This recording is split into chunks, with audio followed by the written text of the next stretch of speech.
We're going to go ahead and get started. Welcome to the second spring lecture of the 2023-2024 Robert B. Church Lecture Series. For those that may not know me, I'm Scotty McDaniel. I'm an assistant professor in the School of Landscape Architecture, and I serve on the college's programming committee with Mark Stanley, dropping things, Chris Coate, I think he's teaching, and Julie Kress, don't know. And so part of our committee this year, we were tasked with really inviting creative thinkers, makers, and designers to share their perspectives with our students and faculty.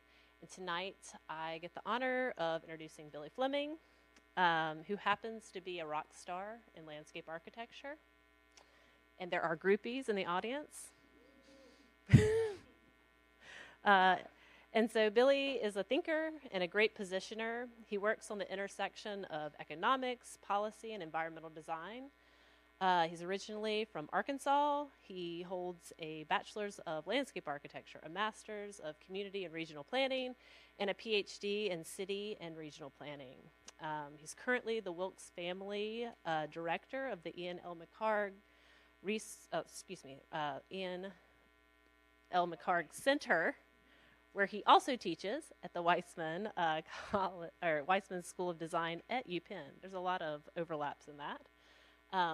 He researches, and his research and writing collides with the urgency of climate change and the necessity for community justice. He's written about the Green New Deal, coastal adaptation, limitations of technology as sea levels rise, as well as sort of shortcomings of stimulus strategies at the scale of planetary climate change.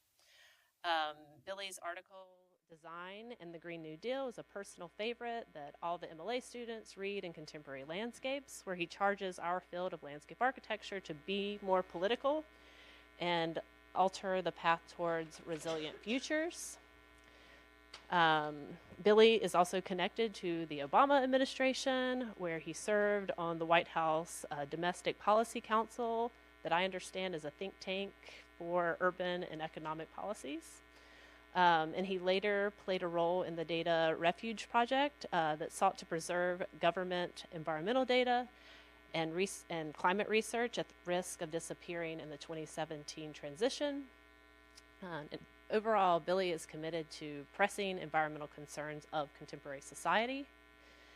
And beyond all of his accomplishments and his contributions, he's an incredibly decent human, which is why I'm really excited he's here. He's generous with his time.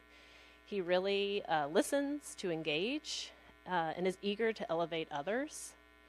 And in my experience, when you reach his level of success, that's pretty rare. So thank you for coming.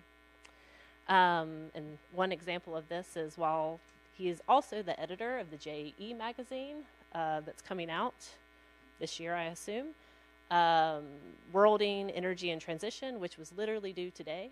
I imagine a lot of people submitted before 5.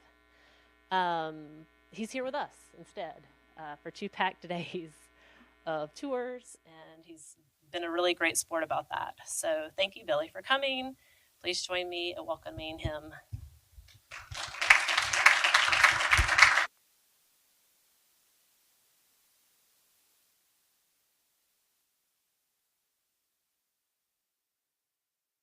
All right, is that working? Yeah, all right. Scotty, I thank you very much for that. You all are so lucky to have Scotty here. Cannot tell you enough. Every time I come to Knoxville, I leave here blown away at the caliber of work that comes out of the studios and seminars here.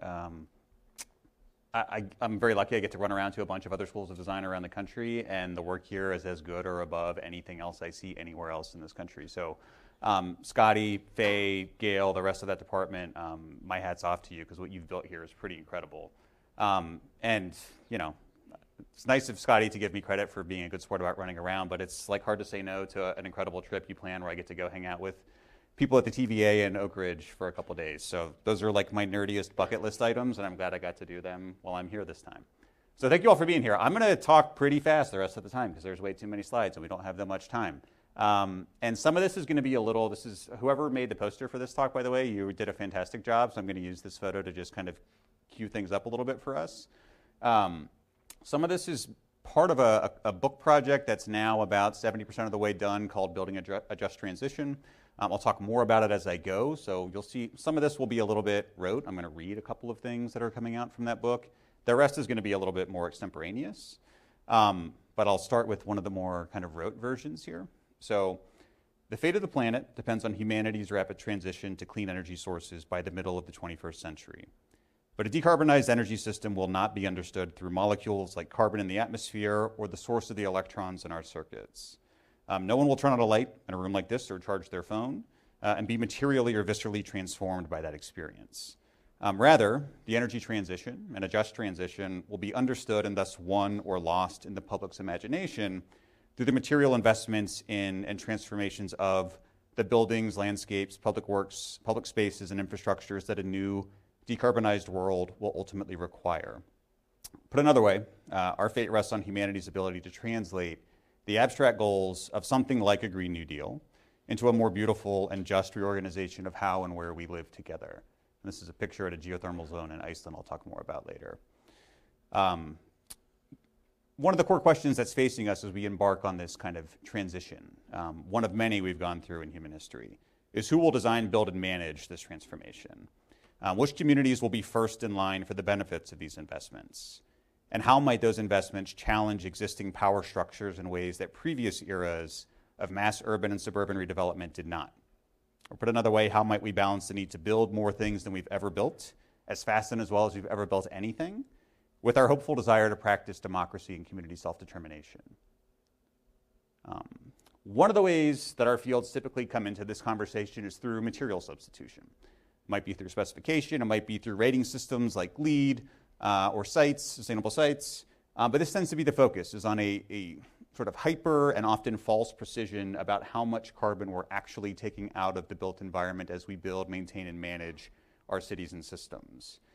This is leading us into some troubled ground. Not that those aren't domains we should spend more time in and build out, but much of what the research is now showing us about the kind of forest operations where that timber production is sourced is that they're not actually sequestering carbon at a scale that is anywhere close to what was promised or modeled.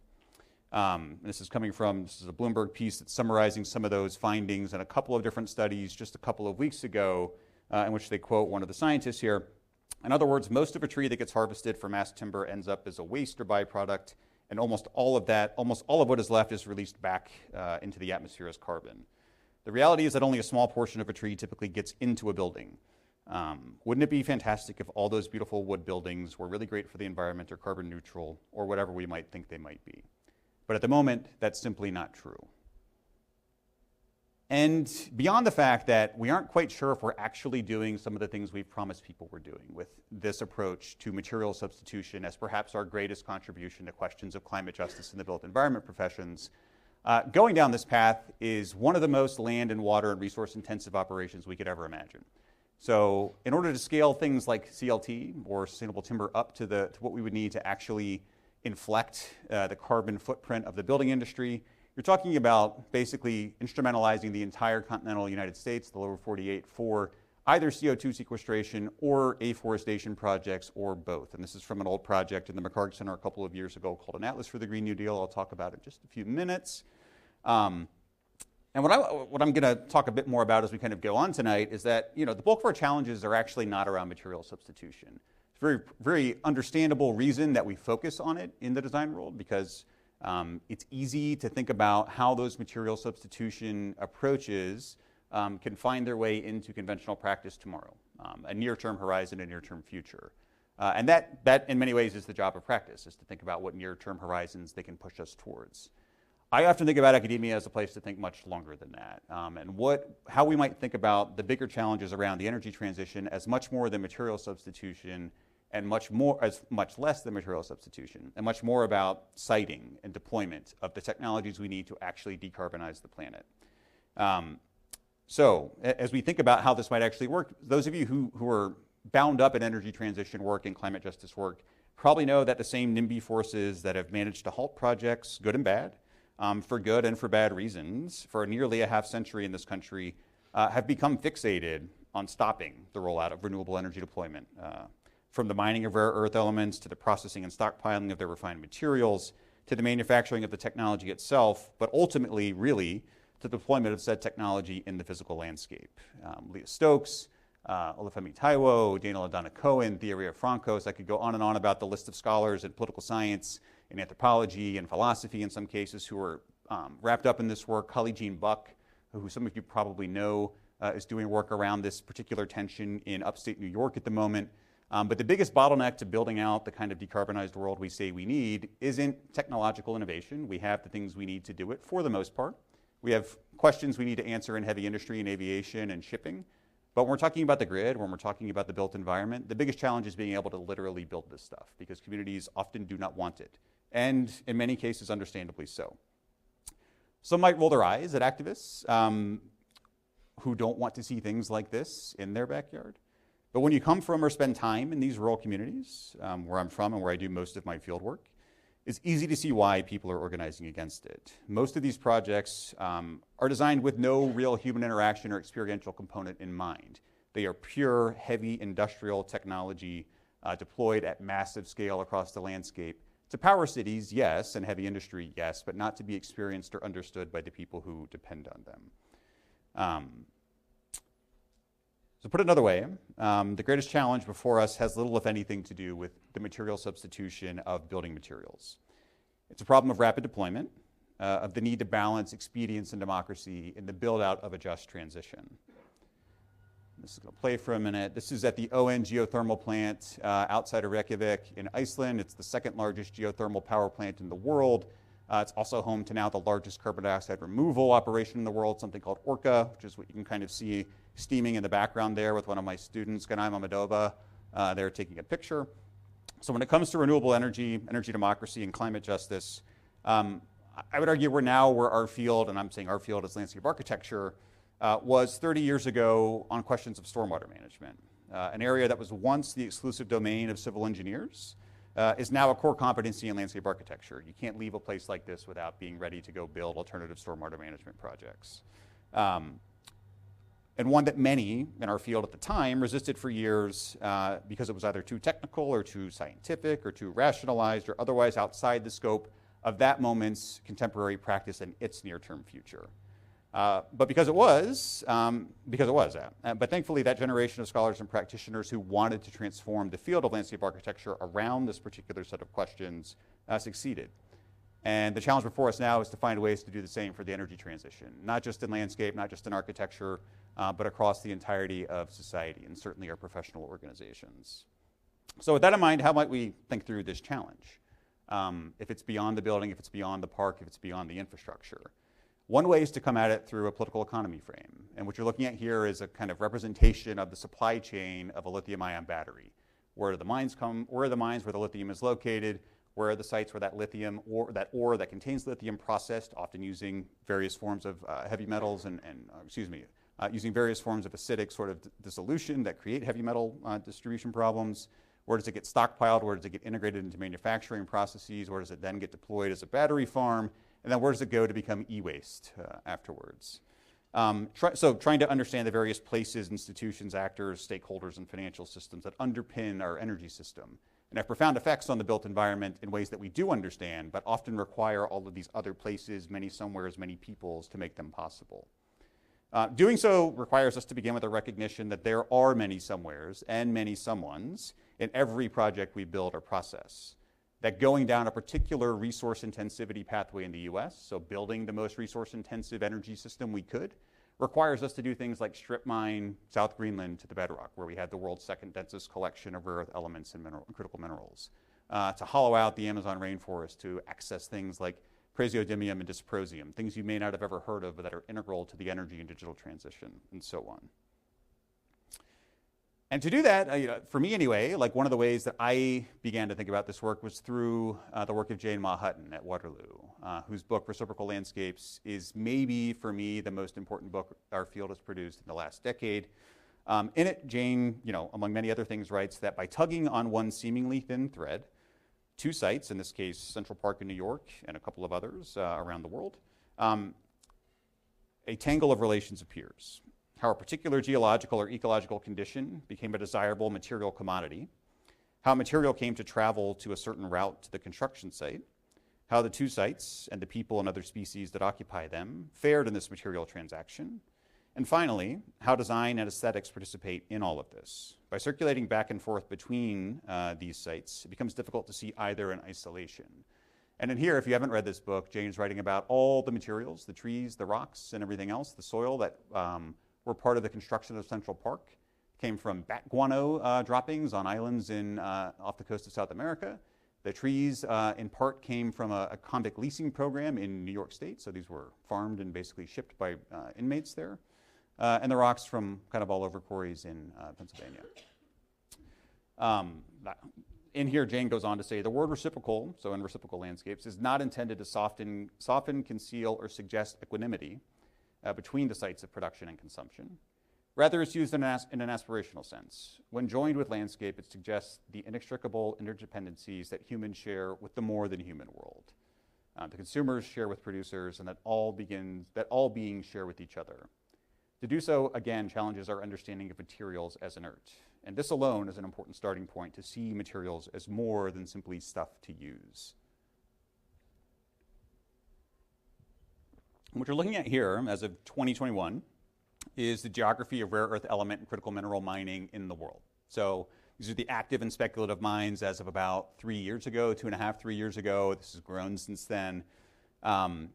This is an artifact of a kind of generalized core and periphery model, deployed in large part by imperial powers like the US and the European Union, in which we treat places. So some of the research sites that I'm going to talk about a bit more, including South Greenland all the way up there in the Arctic, where the second densest collection of rare earth elements was discovered in 2014.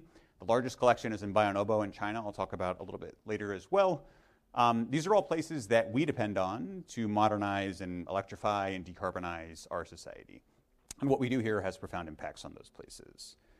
But as of about a week after Joe Biden took office as president, that geography began to shift through what he's been calling an onshoring of the renewable energy supply chain.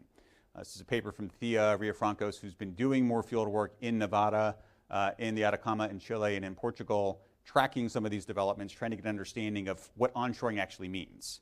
And in it here, she's talking and writing about lithium, but you could expand this to all REEs and critical minerals. Excuse me.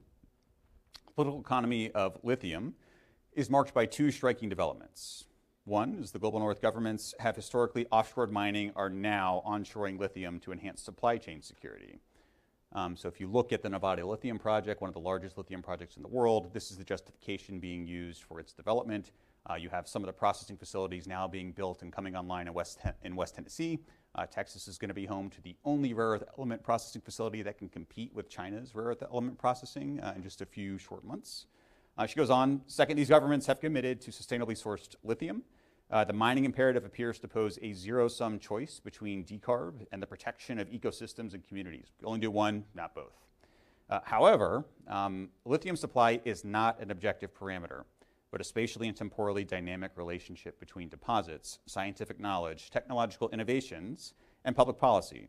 And what she really means here is that the amount of lithium we need, and thus the amount of industrial scale mining we have to do to, basically provide the materials for the energy transition, depends on what kind of transition pathway we want to take. Do we want to go on the one we're on? Do we want to stay on the one we're on now, which is basically to leave the world as we know it unchanged, other than where our electrons come from, solar and wind instead of gas and coal? Or is it one that asks us to maybe think differently about how and where we live and how we relate to each other, perhaps to use less and to think about energy production and consumption differently? And this is captured in some work that Thea led for us at a think tank I helped run called the Climate and Community Project. This is a kind of spin-off of the McHarg Center from a couple of years ago that now is its own standalone organization of about 10 people working on a range of questions, but among those is questions like the one Thea posed there that ask us to reframe critically important federal policy debates about what climate justice looks like and means in real places for real people.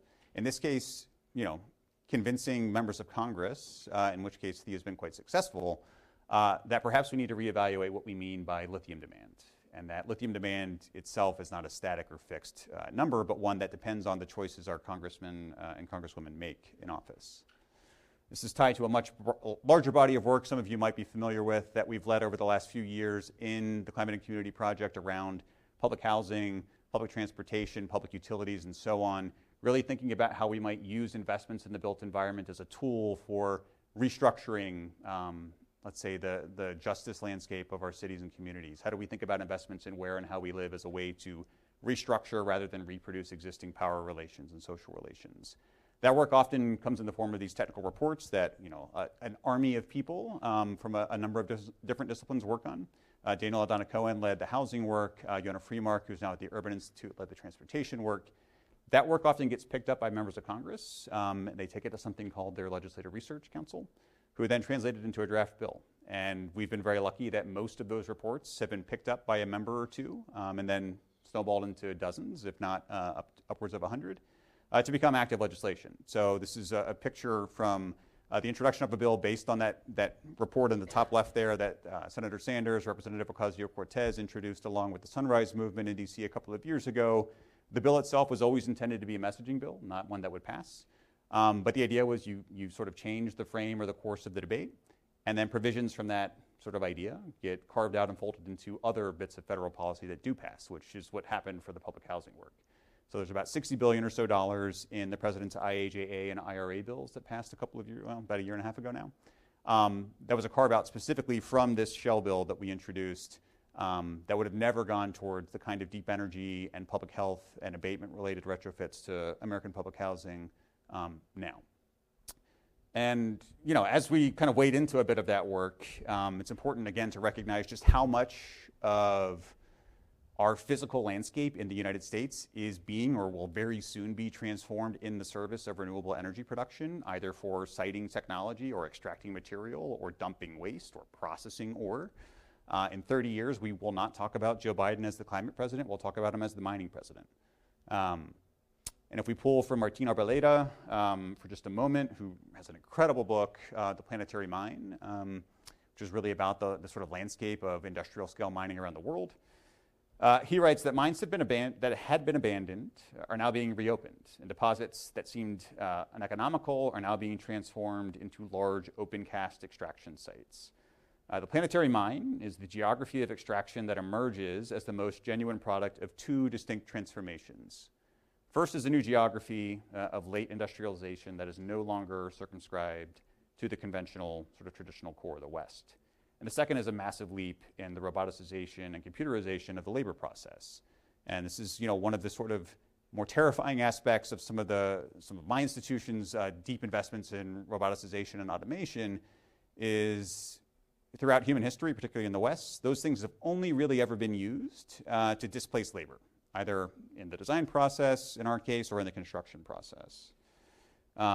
And so I'm primarily interested in how we think about this from a sort of multi-sided, systemic sort of perspective as opposed to a singular one, a single site-based one. And again, thinking about this, my interest in that kind of frame, this kind of work, are purely around the energy system and how it relates to questions of social justice.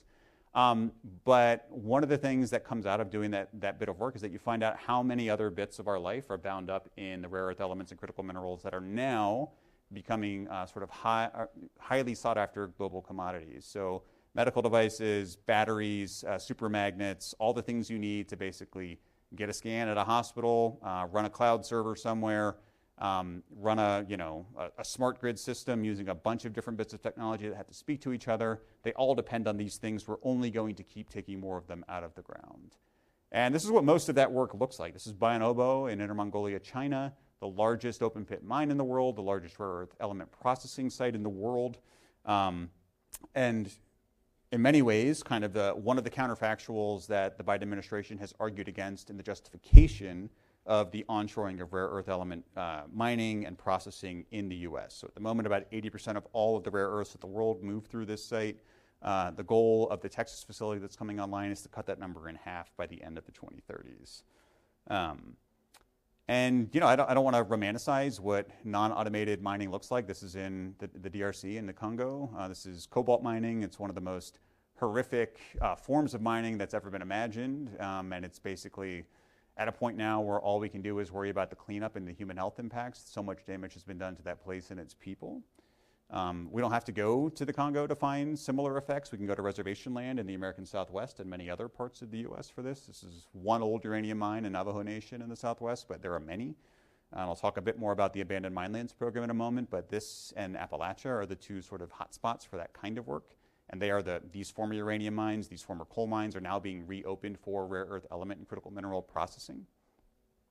And this is, one version of what that can look like. In the top left here, you're looking at another one of those sort of tailings ponds that the impoundment broke on and basically destroyed an entire water source for an entire tribe in the Southwest. Similarly in Canada, in the bottom left there, you're looking at an abandoned coal and copper mine in South Greenland where workers were imported from other parts of the world. And this has become basically a radioactive site you're not really supposed to visit anymore because as you pull these things out of the ground, you also pull cesium, you also pull thorium, you also pull other radioactive isotopes with them. And then in the bottom right, you get this picture that's often used in popular media and design media to show how beautiful I think rare earth element processing can be. These are all the spoils, all the waste products from lithium mining in the Atacama. This is what the stockpiling facilities look like. This is one in Australia. There are many just like it. And then I'm going to play this clip for you really quickly. Just a piece of it, not the whole thing. 114,000 Rivian customers are waiting for trucks and SUVs just like these. And many have sat on that wait list for more than a year. Currently we're in body shop. This is our one body shop that we're looking at right now. The electric vehicle company is now burning through cash, rushing to fill those orders. It's a startup trying to prove it can build vehicles at scale without having ramped up before. It definitely has a pressure that's felt. It's felt on the floor. It's felt by the entire team. So what is the company doing to build faster? And can it become what investors want it to be? The Tesla of trucks before its competition? I toured Rivian's plant and visited Ford's EV facility to find out. Rivian's factory in Normal, Illinois was previously home to Mitsubishi, which built cars here until 2015. Remnants of that facility, like a large part stamping machine, remain. But much of the plant and the process for making Rivian's three vehicles, the R1T, R1S, and Amazon-branded commercial van, are new. As is Tim Fallon, who was brought into Rivian in February after 16 years at Nissan. What's job one right now? Job one right now is I won't say finishing the ramp, I'll say continuing the ramp and getting to stability. Maybe define for us what stability means in a factory. Stability to me is I want all of my team members, technicians to come in and see the exact same thing they saw yesterday, the parts in the same place, the right number of parts, everything running appropriately, and really being able to get into that rhythm and really do the dance of building vehicles. And that last line really is the sort of driving factor behind so much of this push to onshore in the Biden administration is the ability to ensure a stable, reliable supply of rare earth elements and critical minerals for private industry to build cars, to build batteries, to build panels and turbines and so on. And again, this is like one version of what deployment can look like. This is in the Ningxia province in China. This is part of a sort of multifaceted project that's trying to stop desertification, also to enhance food production, also to produce renewable energy. So you can see photovoltaics kind of here, just out of the frame, kind of back beyond the installation there is the creeping sort of desert into the area. And just before I jump back into this here to give you a sense of what happens to these things when we're done with them. This is one site in Ghana. There are many others like it in Zimbabwe and many other parts of the global south, including Bangladesh. There's a whole informal economy around sort of recovering and recycling or reusing some of these materials. They're incredibly dangerous, and they get dumped in these places often because there are no environmental regulations and no real regulation of freight and shipping there too. So to just kind of jump back for a second, so if we stop thinking about this like very complicated web of sites and non-sites that are bound up in the energy system, we can start here, which this is from a report from Net Zero America at Princeton, led by Jesse Jenkins and many others, modeling out some scenarios for how we might build our renewable energy system here over the next 10 to 20 years. So what you're seeing here are a mix of transmission lines, so new high voltage capacity, some new deployment proposals for where wind and utility scale solar might go. You can see Tennessee is actually like one of the least touched states in the country by this. It's the first time I've ever been to a place and talked about this where that's true. But this has become the playbook for the Biden administration as they think about what to prioritize in the way that they steer federal funds, whether it's discretionary, formula, grant-based, or financing. And there's a lot of financing out there now for this work from the government. And just to give you a sense of what that actually means, so how much land area are we talking about? This is just a capacity graph here to show you where the hot spots are for this kind of work. Some of them are probably expected: Texas, Nebraska, North Dakota for wind, Texas, California, Florida for solar. I'd have never thought Pennsylvania would be on there for solar, but here we are. But if we think about the amount of land area we're talking about, it's a little bit more translatable for a built environment crowd, right? A little less abstract. This is the percentage of land we're talking about instrumentalizing just for energy production and storage. Not for mining, not for waste disposal, not for manufacturing. This is just wind and solar land area production. How much of that land are we converting into those things? So again, Tennessee comes out actually fine here. You guys are in great shape. But there are other parts that are not doing too well. Missouri's in big trouble, lots of others. And this is, one rendering of what the Nevada Lithium Project is expected to look like. So this is the largest lithium mining operation ever developed in North America. It's being built as we speak. I have colleagues at the University of Michigan and Virginia who've been out there the last couple of months doing field work. It's one of the starkest places I could imagine. And it's important for lots of reasons, including the immediate impacts of it. But the other is that, materials change and economic systems change. And there will be a time when this is no longer an active mine. And so what does that mean for people who have been forced into a kind of resource community that they never anticipated or expected or agreed to be a part of?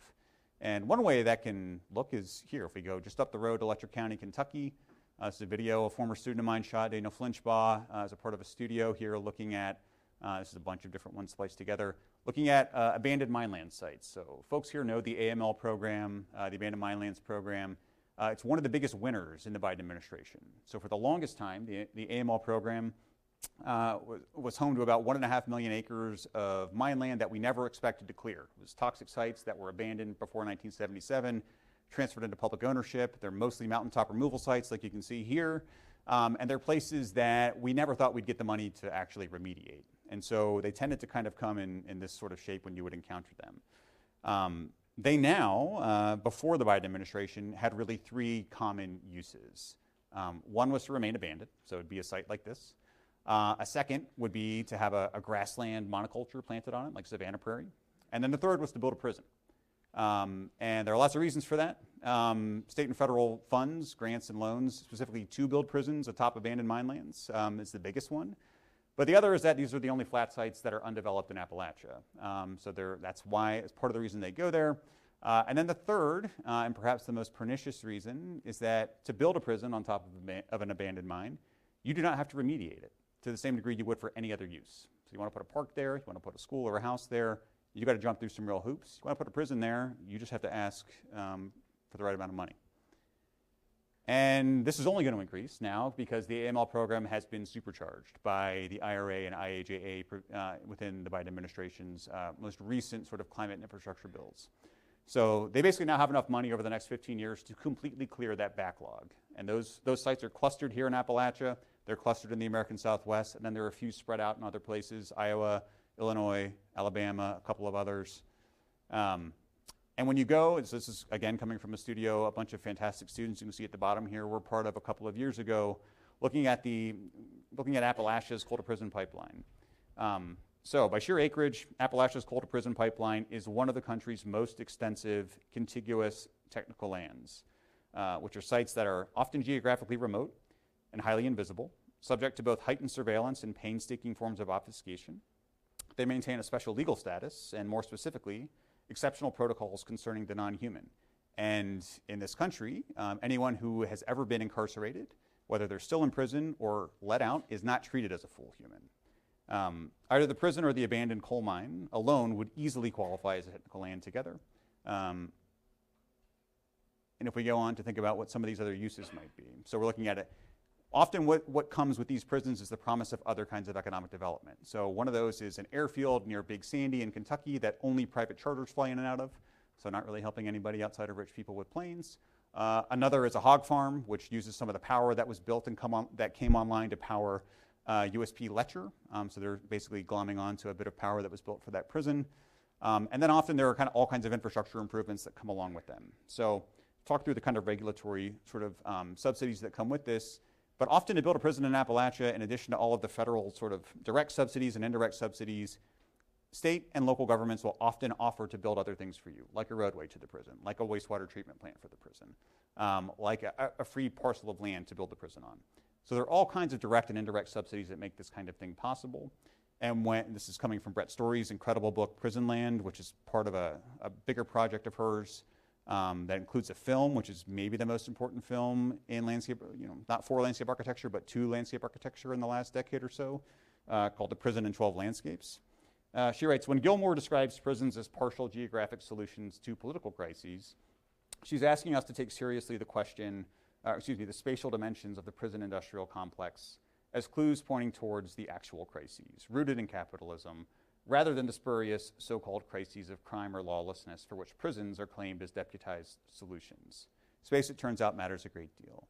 And what she's really trying to do here is to help us understand why people get excited about prison building in Appalachia. And it's very easy to understand, and it's because for the last 50 years, this country has had a policy of depopulation through divestment in Appalachia. Leave people on their own to figure it out or leave, ideally. This was an explicit policy of JFK when he was president.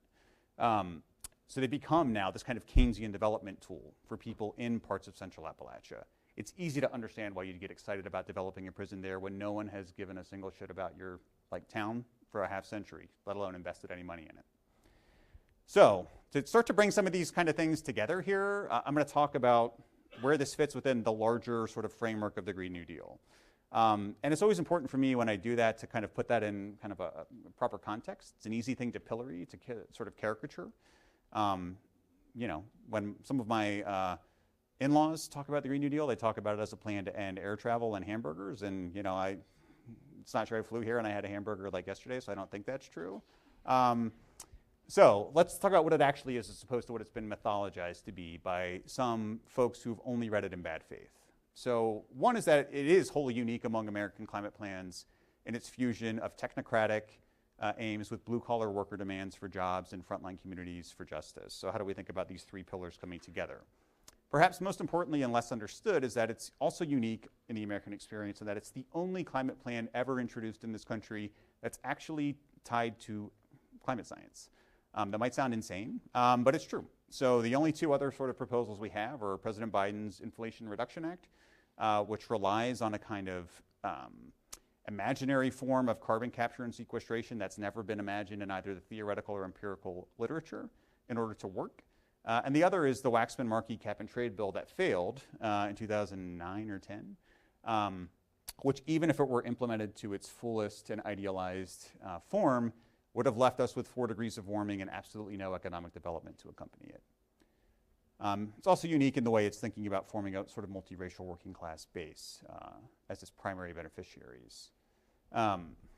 So I won't spend too much time on this, but I'm lucky in my job. I get to work with lots of really progressive local and state elected leaders, including Michelle Wu in Boston, for a time Helen Gim in Philadelphia, city council members all over, also my own state senator in South Philly, Nikhil Saval, who are now piloting this at a local level. This is much how the New Deal worked, right? We tested lots of things at the local and state level before it became a federal policy. But again, just one more bit of demystification. So thinking about what the Green New Deal actually is. In H.R. 109 that introduces it to us back in 2019, it explicitly lays out a built environment and natural environment agenda that should be and is increasingly becoming a core part of how landscape architects and architects think about where they fit in this broader project of a just transition. I'm not going to read all of these, but these are all provisions called for there, retrofitting every existing building in the country for maximum water and energy efficiency, remediating every hazmat or brownfield site in the U.S., building resiliency against climate disasters. You can go on and on and on. It's one of the most ambitious proposals ever introduced. That, of course, led to some questions about how realistic it was. I won't spend a ton of time on this, although Thea's, I think, analysis here is proven quite prescient. But what I want to do for a second is just flash back to the New Deal. Green New Dealers chose it as their central reference. And so I want to talk about it for just a moment. And I always like to begin with some artwork, some of which is probably familiar, some of which is probably bizarre. I assume you've seen some version of the national park poster on the left. It wasn't until I got into the archives to begin some of this work that I realized there was an entire public health campaign around STIs and dinosaurs that was also part of the New Deal federal art project. But there's 20 of those dinosaur posters about different kinds of STIs if you really want to dig through it. So for a moment, let's think about the context in which the New Deal emerges. which is a set of overlapping crises. One of those is political, which is the rise of fascism in Germany and the rest of Europe. A second is an economic crisis with the Great Depression. It's the only time other than the sort of COVID period in this country where we've had 25% unemployment, so literal breadlines. And the other was an ecological crisis, which is the collapse of agriculture in the Great Plains of the Midwest and the forced migration of about 3.5 million people, mostly to California, but through other parts of the West. And I say that because this is the frame Green New Dealers often choose when they talk about how would something like the Green New Deal, as fantastical as it is, ever be possible?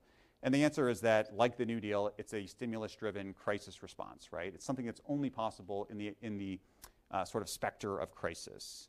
And just up the road, and Scotty was very nice to take me and others to the TVA headquarters today, is the Norris Dam, which I assume you've all been to, but if not, you should. It's one of the most spectacular sort of physical infrastructure projects in the United States. Was imagined at the time not only as a piece of unifunctional infrastructure to provide electricity to rural ratepayers in the South, but also to be a spectacle. It was intentionally designed with viewing platforms and other sort of aesthetic provisions because it was led by architects and landscape architects. As interesting as it is, I do think actually that our focus in this field on the TVA, outside of this place, which is in the TVA's backyard, but in other places, has actually led us into some dead ends. And I'll talk about why in just a moment. But one of those is that the New Deal itself was so much more than the TVA. This is a map from the Living New Deal showing you about 18,000 or so of the 120,000 built environment projects that were funded and built by the various federal programs that were part of the New Deal. They range from things like public housing, post offices, public schools, to basically every sanitary sewer system built west of the Mississippi and many of them east of it, and a whole range of others. And if we look at Knoxville for just a second, some of these I'm going to assume you probably know. So New Sprinkle Building, Sprinkle is like that's like how my mom says sprinkle, so there's that one there. US Highway 129, just up the road. Big Ridge State Park, which I've been to, is quite lovely. And then obviously your water system here in Knoxville, all products of the New Deal. It's something that, again, in our field has been hyperbolized as mostly a work of monumental architecture and infrastructure, and it is that, but it's also this far more quotidian use. All the things that stitch together everyday life in our communities, many of them we owe to the New Deal in the 30s. Now, some histories of that program tend to focus on its job creation and economic development as sort of unequivocal or uncomplicated success stories. When I think about my colleague Brent Siebel, who's a historian of the TVA and of rural electricity in general and industrial policy at Penn, who's writing a much more complicated history. That despite black residents constituting over 7% of the population around the Norris Dam, they made up just about 2% of the workers who qualified for those jobs. Electrification promised improvements in standards of living for some rural Americans, but the inequities of Jim Crow that it brought were left largely untouched. Lots of reasons for this. The New Deal itself is often mythologized as a kind of heavy-handed, top-down federal program in which everyone was told what to do by FDR and his advisors. And the reality is that it just was a transfer of federal funds to state and local government to implement as they saw fit. And what that meant is that when you went to a city like Minneapolis, that at the time was run by super socialists, that it lengthened and strengthened their reign. It allowed them to build power over decades there. The same was true in places like Tennessee and in Arkansas, where I'm from, and Mississippi, where those funds were used to provide the same kind of political and economic power to Jim Crow Dixiecrats, some of whom are still, their great-grandchildren and grandchildren are in office now. And if we look across the rest of the sort of design core, design bureaucracy of the New Deal era, we find that outside of the TVA, there are so many other pockets where folks in our field found incredible sort of opportunities to shape the physical landscape of this country. I'm not going to go through this whole list.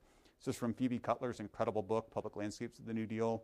And if anybody here knows Phoebe, please tell me how to get in touch with her. I've been trying for 5 years. I cannot find her. But in it, among many other things, she helps us see the footprint of all these agencies. One is the Rural Electrification Administration, which, when we adjust for inflation, spent about $180 billion over the course of the New Deal, so about $18 billion a year for 10 years. And over the course of those 10 years, built 380,000 miles of transmission line, about 40% of all the transmission line ever built in the history of the country, built by this relatively unknown agency, and helped bring rural counties in the U.S. From 10% electrification rates, that's how many households had electricity when this program started, to about 97% by the end of the New Deal. also helped stand up about 600 rural electric co-ops that are in various stages of operation today. In it, again, Brent, writing about the TVA and the REA in some of his work here a couple of years ago, writes that the TVA ultimately comprised an expanse of about 40,000 square miles, or somewhere the size of England, while the REA offered a national program of finance and eventually operated in 46 states, so at a much larger scale. And the story behind this is quite funny. I won't tell the whole thing, but basically FDR imagined the REA as a bank for private utility companies to do all of this work. He had a number in mind that he thought it would cost, or his advisors thought it would cost, and every time he brought that number to them, the utility company executives, including those at the Georgia Power Company, would come back and tell him, actually, we're going to need 5, 6, 7 times that. So in year 3, he just told them to go to hell, literally, and he took the amount he thought it would require to build this grid, and he pumped it into the REA itself. And lo and behold, about 12 years later, we had the grid you just saw. We can also look at aviation. So the Civil Aeronautics Authority, the predecessor to the FAA, over the course of the New Deal is appropriated and spends about $1 trillion in a variety of different airport programs, including physical airports, but also the weird little lines you see there between them are pre-radar navigation pathways. So they're weird little arrows on the ground. You would look out the window to make sure you're going the right way. Sometimes they had lights, sometimes they didn't. Anybody know this airport? Oh, who said that? You nailed it. Yeah, great. If I had something to give you, I would. Nobody ever gets that. This one I assume you can get. There's a name on it. It's LaGuardia, New York. But again, this is to emphasize how much of our civic, municipal, and really economic infrastructure we owe still to this day to the New Deal. I'm not even talking about all of the planning commissions and other sort of quasi-governmental bodies that were initiated by this work. And so these are all things that were kind of stirring up with us as I began this job now nearly 7 years ago, which in some ways kind of came to a head in 2019 with Design by Nature Now, which I'm not going to talk a ton about unless you have questions. But later that year, around this larger event, Designing a Green New Deal, that brought really the kind of national and international leaders at a high level, thought leaders and also activists on the ground together around questions of where designers might fit in this larger conversation about what it means to decarbonize our economy in a way that's just and perhaps redistributive instead of reproducing all of the worst parts of our society. And so we began, with a couple of different ways of doing that. One was so you just saw, I'll go back for a second, it's Varshini Prakash, the sort of founder of the Sunrise Movement there in the bottom right. She, along with several other sort of national level climate justice organizational leaders, were willing to chat with us in the early days of the center about what we might do to make it useful to them.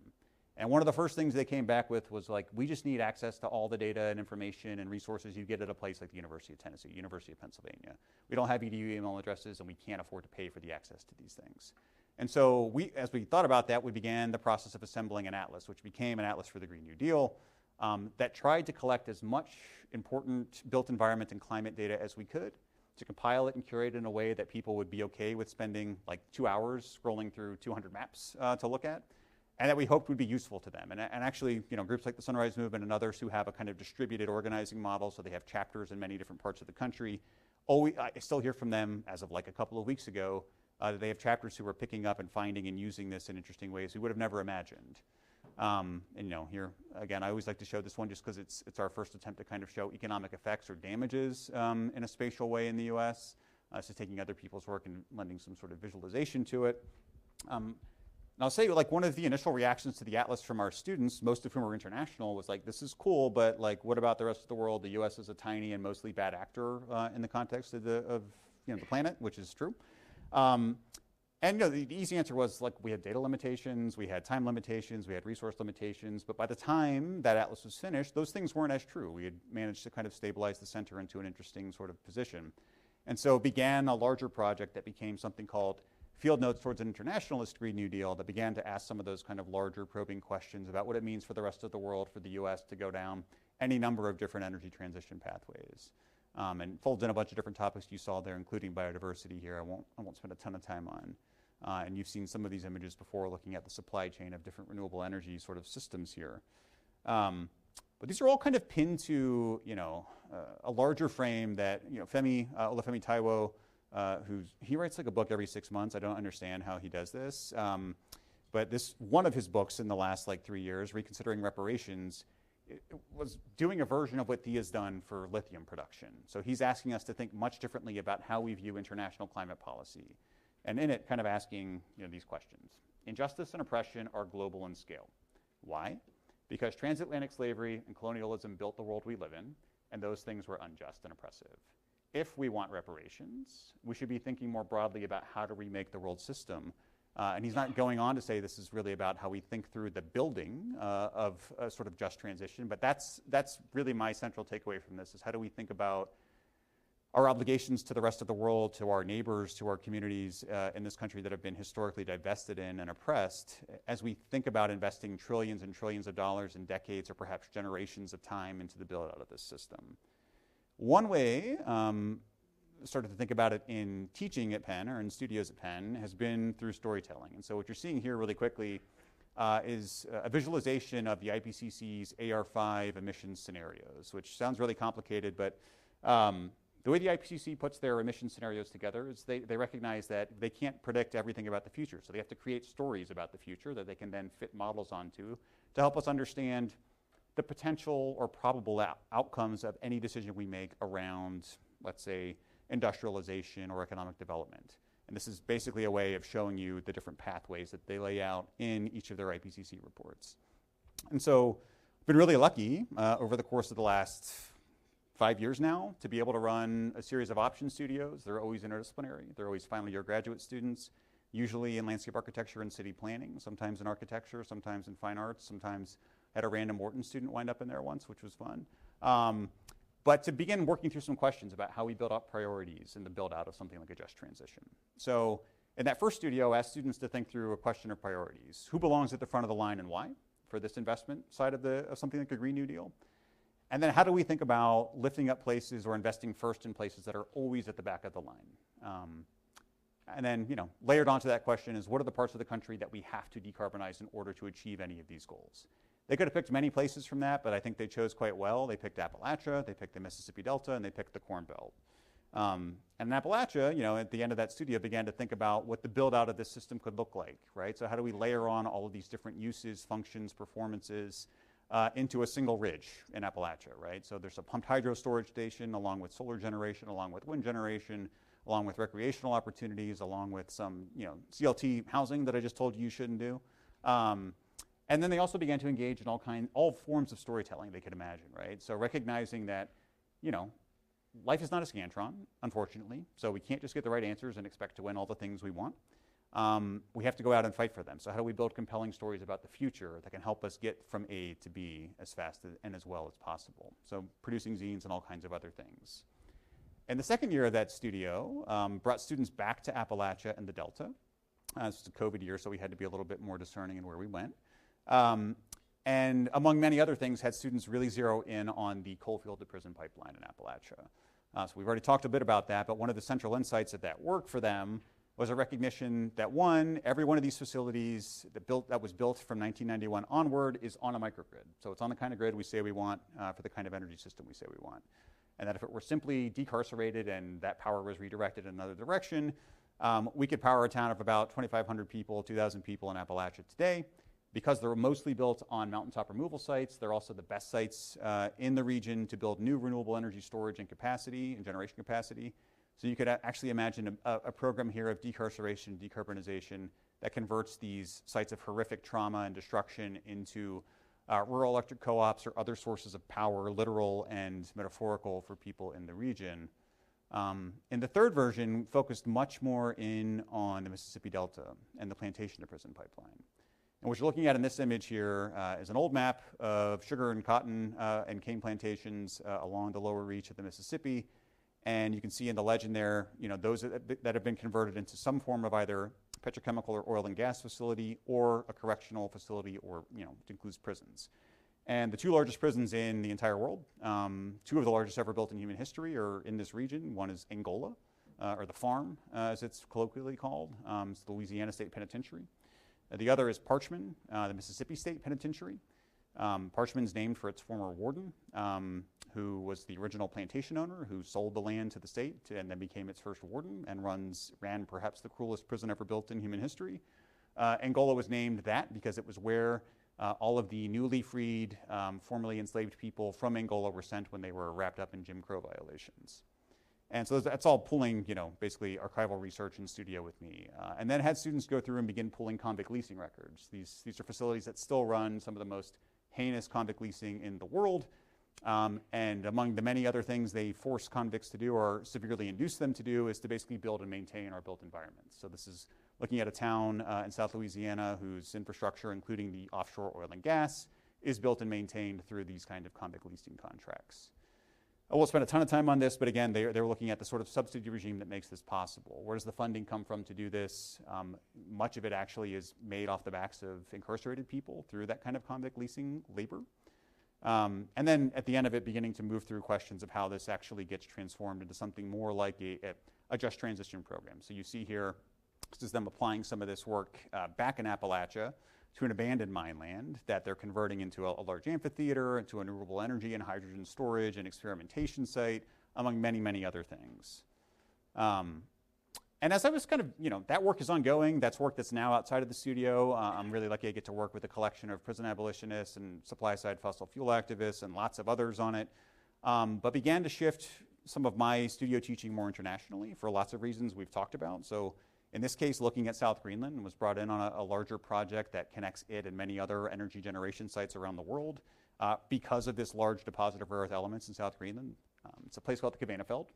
This is a mine that was formerly used for uranium production in the 60s and 70s for the European Union and for the US as part of our nuclear energy program.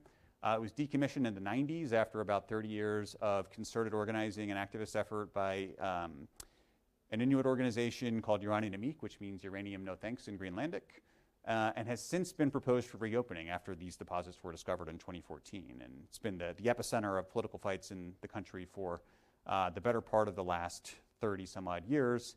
The Kvanefjeld sits just above the town of Narsaq. It's a town of about 1,200 people, which in Greenland qualifies as quite large. It's a country of about 60,000 people, 90% or so of whom are Inuit.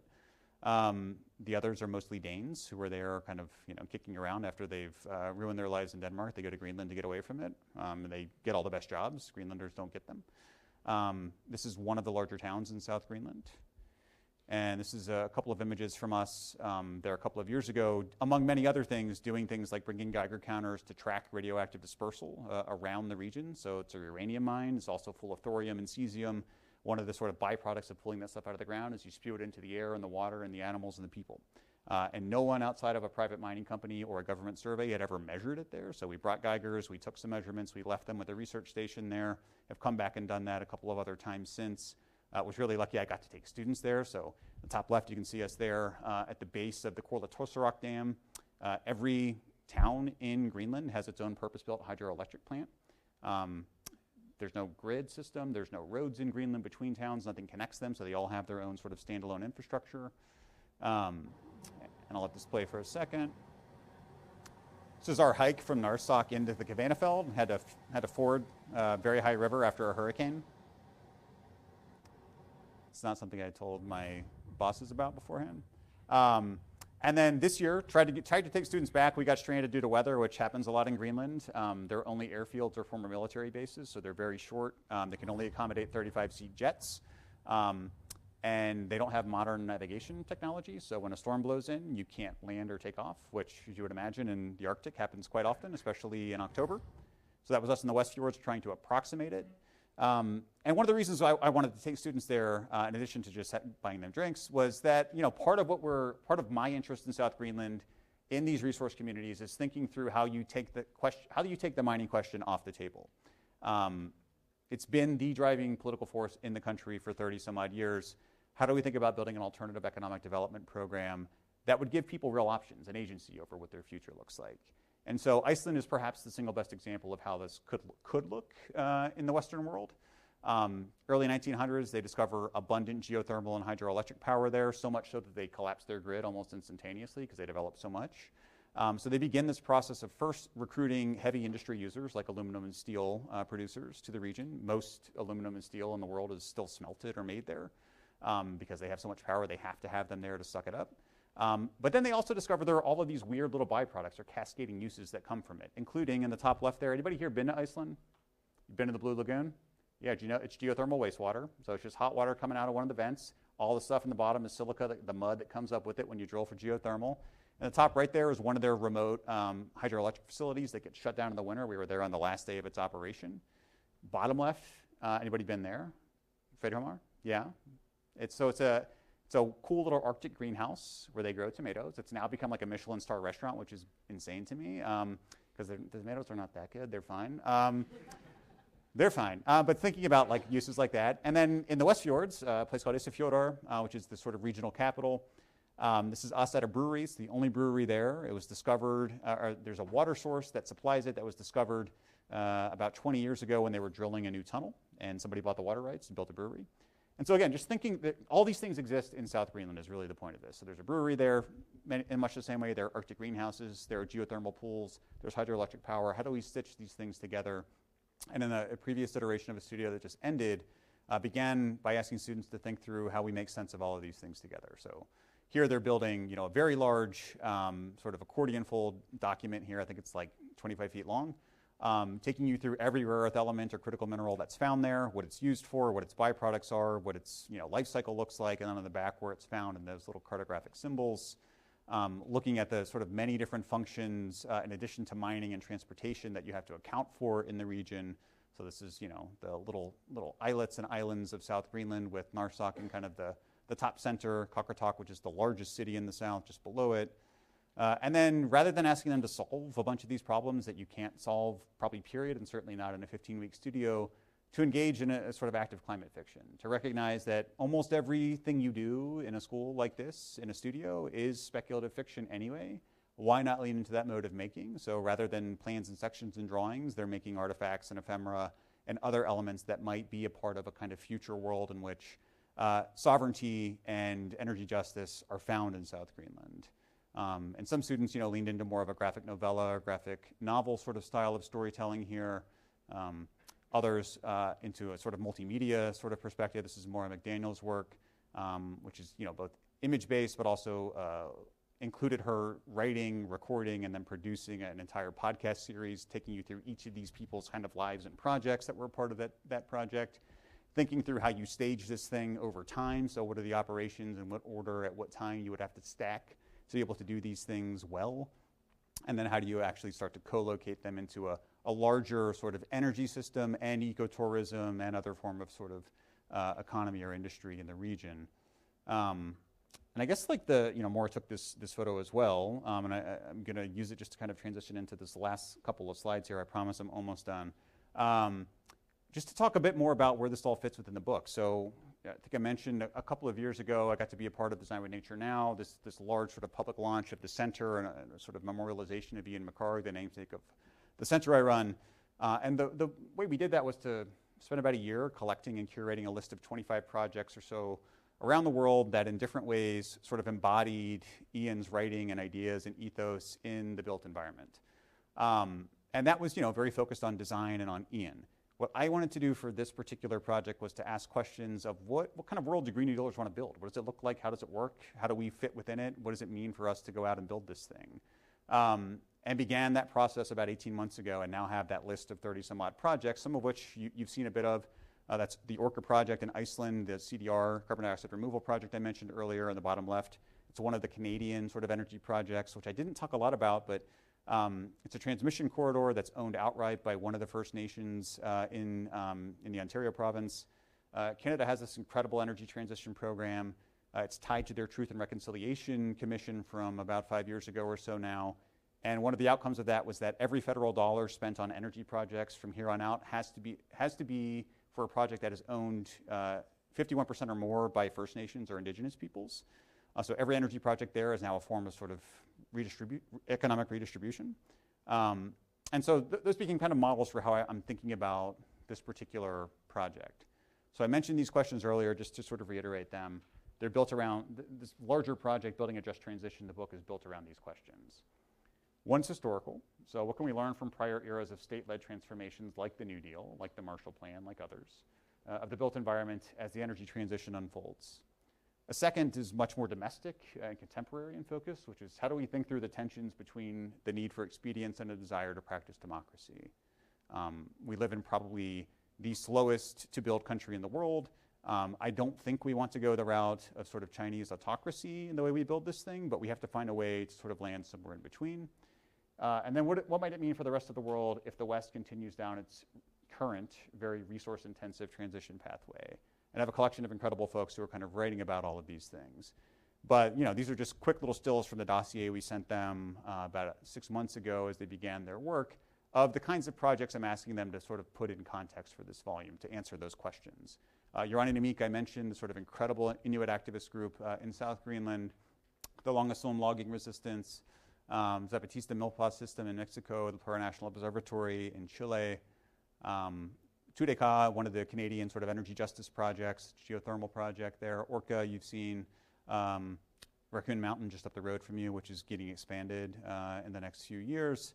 And I say all that because, these are projects that are mostly built by folks who are not designers, at least not landscape architects and architects the way we imagine them.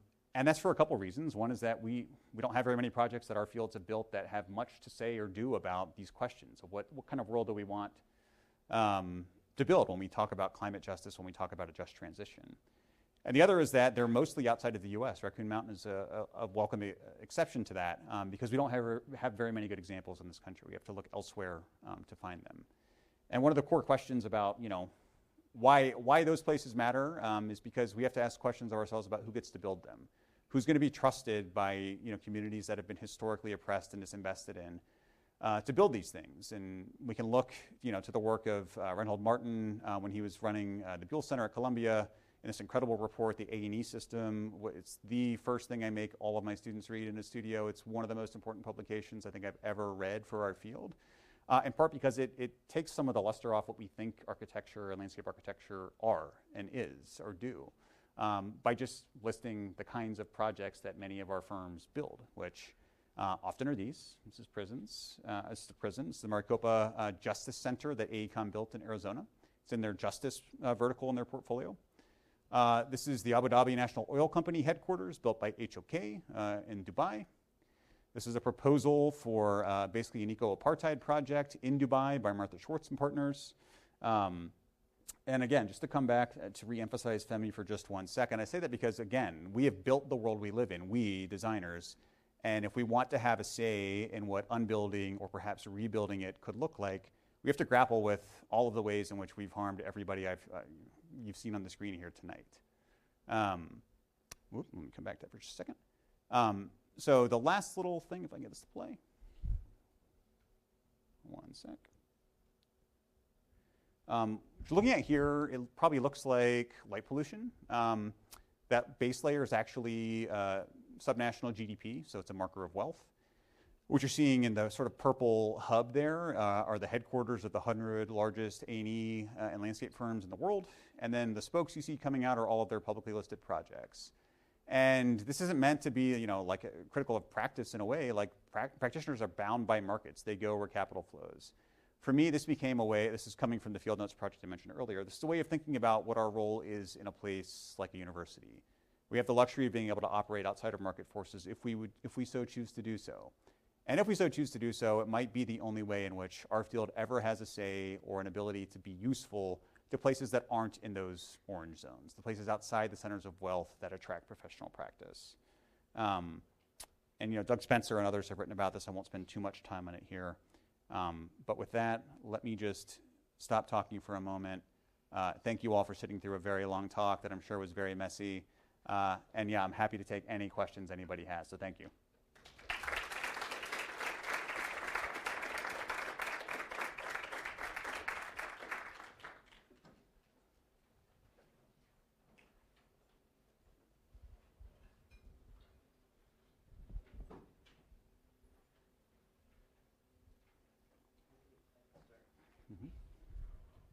I feel bad being the one to ask the first question because I'm really unqualified to ask a question about your work. But it's interesting you end with that seemed really messy. Yeah. But it seemed really not messy to me. It also seemed really like the kind of content that requires a lecture, right? The medium of the lecture to kind of unpack. You left some loose ends and then tied them up later.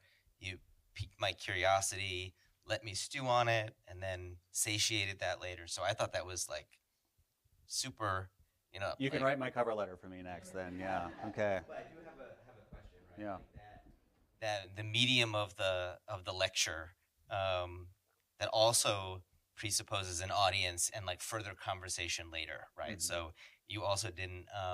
It seems like you're ready for questions in the sense that you let certain, like Jay-Z did last night a little bit. I don't know if anyone saw. Okay, some people saw that. It was fantastic. Yeah.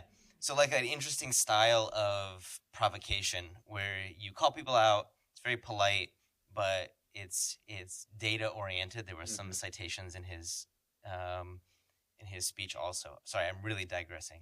It's okay. We can talk about JC. It's fine. But like there's a history there, right? So it seems like you're ready for questions. You're setting up facts, not dwelling on them. So it seems like the lecture is a bit of an endangered species too, in terms of the media landscape that we operate in. So do you have thoughts about that? And like it seems like a second layer of the center's contribution is like a preservation of certain media, certain modalities, like even like the insistence that you're going to put a screenshot of a paper on the screen, because at some point, like not only can't it be a meme and can't it be a 30-second TikTok, but it also can't be an image like architects like to make. It has to be like words that you read and engage. So anyway, do you have thoughts about like the format of your media, future of our disciplines, media, publishing that? Yeah, this is such a great question. I mean, yeah, the short answer is like yes, I have lots of thoughts. This is like a silly little aside, but my neighbor's kid is like 6 and he woke up screaming the other night and they asked him why and he just yelled thoughts. So that's what I'm like going through right now is like lots of thoughts. I mean, one, I think, for me, the lecture is a really important tool for me to like work through stuff, right? I could come and I could show you a bunch of like really polished work that's been out for a while. You may already know it, you may not. It's a really easy rote thing to do. It's not usually how I like to, use a lecture, if that makes sense. I think for me, they're important like checkpoints for myself. To try and, it's the same way I would think about like a pinup in class, right? It's a way to or in studio, it's a way to force people to like synthesize things into a way that's understandable enough to have a conversation about it. And if it gets beyond that, great. So like, I think that's for me, like this is a way to work through stuff. The act of putting it together forces me to do that. The act of being here in conversation with you obviously like does that for us as well, does that for me as well. And I do it in part because like, I'm lucky to be able to work with an incredible group of graduate students, an incredible network of collaborators on all of this work. I mean, I don't want to pretend that any of this is like anything that I've done by myself. It's not. I'm so lucky to have, one of them is here on your faculty now, Faye, was never with me on any of these projects, but I got to work with as a grad student at Penn. And I get to work with people like Femi Taiwo and Thea Francos and so many others who are sort of leading this conversation in other disciplines. And often feel like I'm just like a lucky person who has a lot of smart friends I get to like glom onto. But I don't know, for me, like that's one circle I get to do this kind of like discourse and working through ideas with. And getting to do it with a group of people who I don't know, who maybe aren't read into this material like as closely as I am, can help me do, we don't call it this in design, but like red team it, right? The way you would for like a policy proposal. So this is one of the things I used to have to do when I was at the Domestic Policy Council that Scotty mentioned. So I'd either be the person bringing like a program idea or proposal in and getting it red teamed, or I'd be on the red team trying to pick apart any idea that doesn't make sense or wouldn't work for whatever reason. So for me, these are like really interesting ways for me to kind of sort through what it is I like. What am I saying? Is it actually making sense? Do these things actually fit together in a way that other people understand? Or is this just like all for me, right? And for me, like the whole point of the center in a way is to find ways to make a very wealthy institution useful to people who we've played a very large part in oppressing over time. And one way to do that is I think to try and like think about how we align our resources and our efforts and our energy and our time with other parties that aren't typically part of a design school. Yeah. Is that the Midway person over there? Oh, sorry, I saw the hand back there. Yeah. Sorry. Okay. Thank you so much for the lecture. I really appreciate it. Just a lot of information, coming at me once. I'm like, whoa, like, it's just really fascinating. And I really appreciate your time coming here and lecturing us. And so I'm going to try making my question make as much sense as possible. So what you mentioned that really caught me was the transferring of the prison. I forgot the prison specifically, from plantation to, of course, prison system, in which the owner went from enslaver to warden. And that is a genuinely terrifying threshold to transfer over, obviously, because they are taking individuals they enslaved and then through new means of legal systems and putting them into very uncomfortable, dangerous situations. And so thinking about that and then sort of transitioning into the now where the United States is very slow to pick up on sort of any sort of remediation, especially when it comes to the justice and legal system. And in regards to the research of mining remediation, site remediation, and prison systems and prison system remediation, do you think there's like some form of a threshold that exists in which both could be benefited, or do you think it has to be a give and take sort of scenario, or is there a gray in between, like both sort of benefit but both also don't benefit? Yeah. No, so just let me make sure so is the question kind of about, do we have to pick one or the other, or can we do both at the same time, right? Yes, for sure. Yeah. So it's a great question. It's really important. And I think, the way I think about it, there are lots of ways to think about it. But the way I think about it is that you can't do one without the other, right? If you want to decarcerate, and we should, this country, it has to be paired up with decarbonization. If you want to decarbonize, it has to be paired up with decarceration. We can't just check one social ill at a time. This is, to me, one of the great sort of interventions that the Green New Deal brought to us was an ability to fuse in real concrete terms. An agenda that prioritizes things that energy engineers care about, molecules and electrons, with investments in places of historic disinvestment, which can and should include carceral sites and all of the people bound up in them, some of whom are in the area, some of whom are not. And so for me, thinking about the AML program and the coalfield to prison pipeline, I mean, these are two kind of separate phenomenon, right? Like the coalfield to prison pipeline in Appalachia has its own sort of system that makes it possible. The plantation to prison pipeline in the Delta has its own system that makes it possible. Both of those, the thing that kind of ties them together is what remoteness and rural disinvestment allows, right? Which is desperation. And it's not, I would have played a clip from Brett's film if I had thought about grabbing it before this. But in it, one of the people she interviews is a library worker in Whitesburg, Kentucky, and and he's so hyped up about one of the new prisons that's being built there. And she kind of probes. Brett's incredible at making documentary films in general, and at really sort of unpacking why people feel the way they do, and understanding that actually everyone makes sense. You just have to understand their context, right? I might think being a prison booster is bonkers, but it makes sense in his context. And he's excited about it because no one's built anything in that town in 50 years. And then she goes on to ask him, well, what does that mean for you? Are you going to get a job there? He's like, probably not. She's like, anybody who's going to get a job there? Nope, doesn't matter. Their jobs. We haven't had jobs in this place in so long.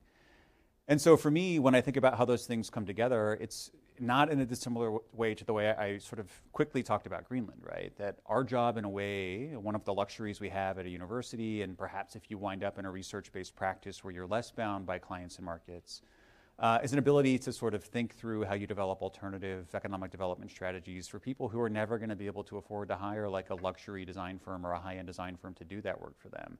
And to recognize that actually, all of those people in all those places have very radical visions for the future already, right? That our job isn't to come in and tell them how and where and when to do the things they want to do. It's to provide the kind of aesthetic and spatial and formal proposals that we can append to their often abstract ideas about what justice, what decarbonization, what environmental stewardship or responsibility looks like, in ways that allow them to then go out and win big pots of state or federal money that can transform those places in a way that aligns with their vision. So that's a really long way around to saying, when I think about the coalfield to prison pipeline in Appalachia, of course I want to decarcerate that facility tomorrow. And of course I want to decarbonize that region tomorrow. But I don't think that's a realistic argument unless you can bring a real alternative to the table, right? So what is the rural economic development strategy that displaces the need for a prison, that allows for rapid decarbonization to be possible there? And that's where I think there's a lot of incredible work still to do. It's, people there have been doing it for a long time. We have a lot of catching up to do. Yeah. I just had a question about the energy transition in the context of material extraction, and how a lot of our current material extraction is obviously very carbon-based. So going into the future energy transition and like the new infrastructure and new things that will be built for that, what are your thoughts about, more sustainable ways of material extraction? Because just the thoughts going through my head of, the energy transition is going to require more building and more materials. Yep. So I just wondering if you have thoughts about how we can make that transition happen without mining the earth to the end of itself. Yeah, this is such a great question. I mean, there's a lot of ways to answer that, I think. One quick weird little anecdote is when we were in Iceland in the fall for a studio trip. I got to meet with a geothermal company exec, and he was like, look, I was like, you ever worried you guys are going to get so good at building geothermal capacity you don't have a job anymore? And his response was like, no, because we still have to build a ton of aluminum and steel to actually, they're part of the install of a PV or turbine or whatever system. So the demand for that stuff is only going to increase. We have to find ways to power it in a sustainable way. And for them, that means hydro and geothermal power, which is zero carbon. Ish. Geothermal, it's kind of a question.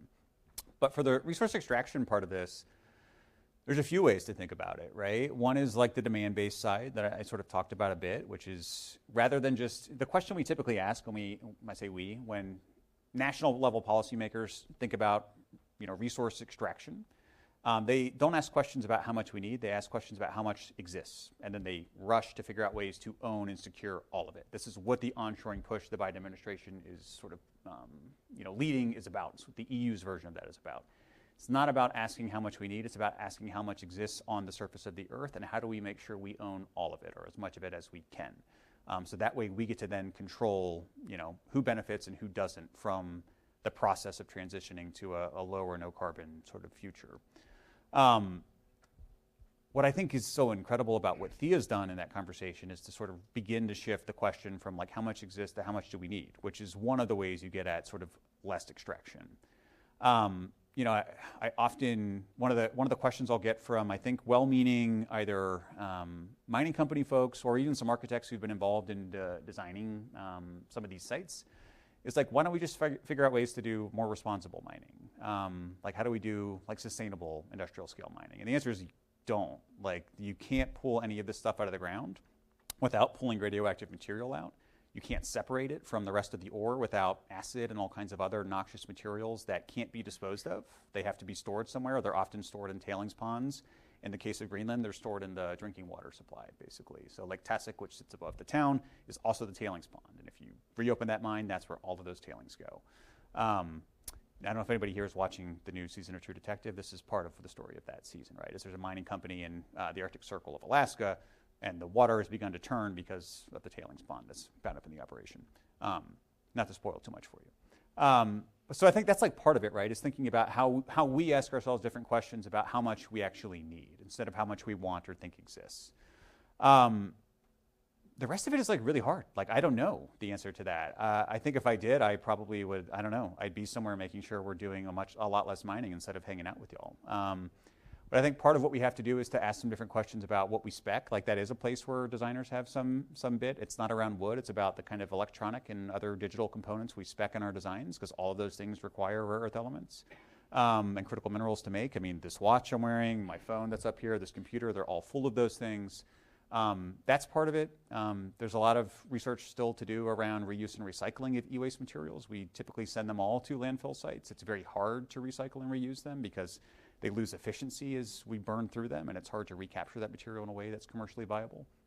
Part of it also probably is there's a really, I think, resurgent and not always helpful conversation in architecture around degrowth and what it means to basically cut off the supply of building. And I think, in the discursive sense, in the conversational sense, that's a useful sort of frame. I don't think anybody wins anything by telling them they're going to get less. So we have to find ways to build a compelling argument for efficiency and the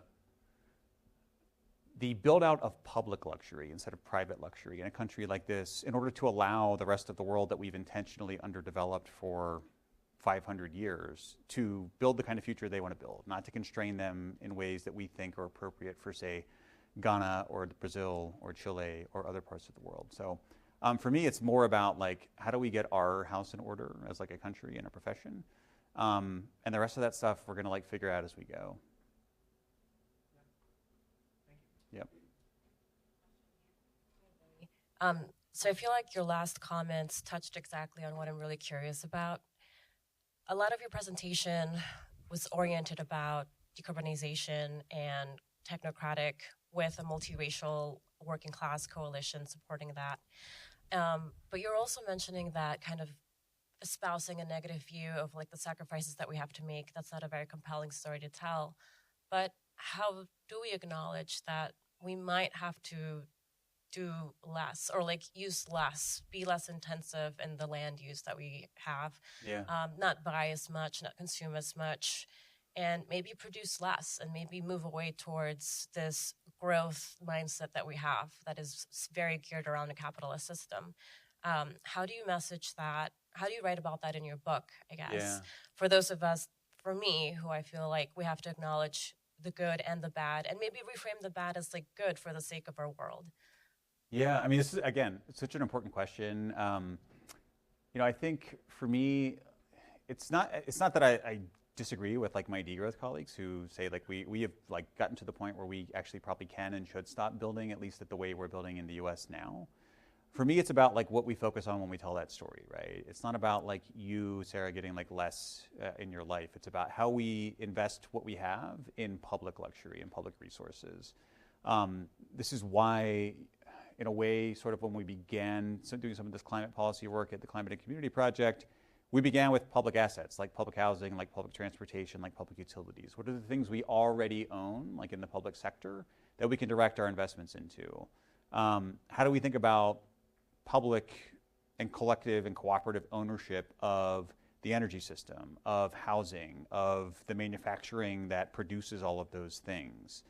How do we think about public procurement as a tool to drive down demand and ratchet up efficiency? By that I mean, one of the proposals in that report was a public option for electrical appliances in New York. So it was a plan to basically use New York State's existing industrial capacity to quickly build and install basically electrical appliances in all the public housing units that would be affected by that proposal, but to give everyone in the state of New York the option of buying one at that sort of discounted price so they could do the same, and to use the proceeds from that publicly owned manufacturing facility, like the kind you would find in Germany that are kind of mixed ownership models, to reinvest in other forms in New York. It might be that you send them to J40 communities, Justice 40 communities. It might be that you send them to other resource or frontline communities instead.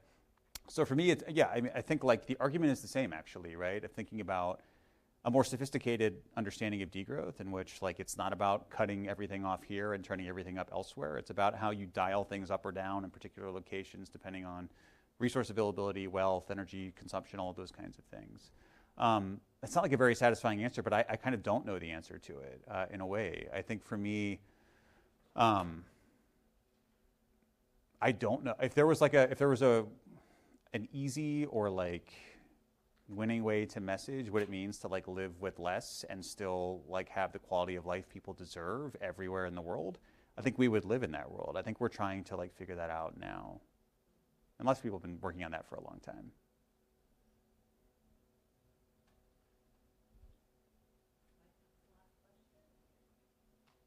Okay, yeah.